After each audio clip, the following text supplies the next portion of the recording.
l'importance des médias dans notre processus d'intégration et il se demande le fait que nous organisions cette rencontre, que nous créions cette salle de presse.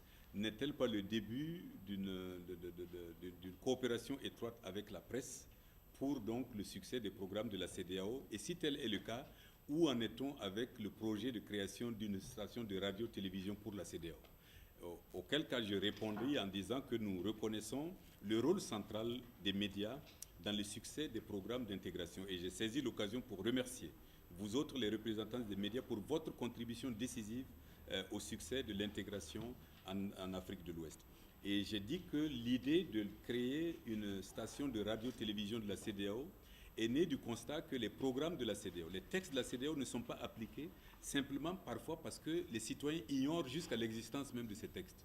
Et compte tenu du taux d'analphabétisme dans notre région, nous ne pouvons pas compter sur les livres ou la presse écrite pour que les citoyens puissent connaître leurs droits et leurs devoirs. Nous avons pensé qu'à travers une station de radio-télévision, nous pouvons atteindre la population dans sa propre langue pour que les textes de la CEDEAO soient connus de tous. Parce que si nous parlons de la CEDEAO des peuples, nous ne pouvons pas faire une CEDEAO des peuples sans que le peuple lui-même sache qui nous sommes, ce que nous faisons et quels sont nos objectifs. C'est la raison pour laquelle je pense que ceci est une bonne idée.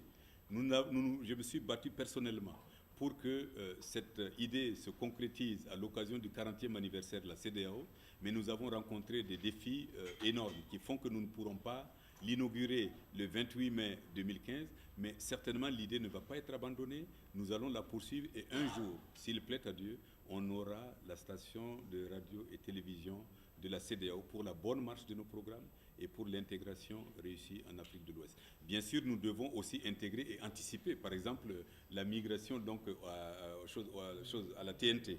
Donc nous anticipons déjà pour donc intégrer ça dans la donne. Ça fait que c'est beaucoup de travail à faire, mais nous avons recruté les personnels techniques qu'il faut pour nous accompagner dans ce projet et faire en sorte que nous ayons les meilleures chances de réussir ce projet. Et je pense que ce sera pour le bien de toute la population en Afrique de l'Ouest.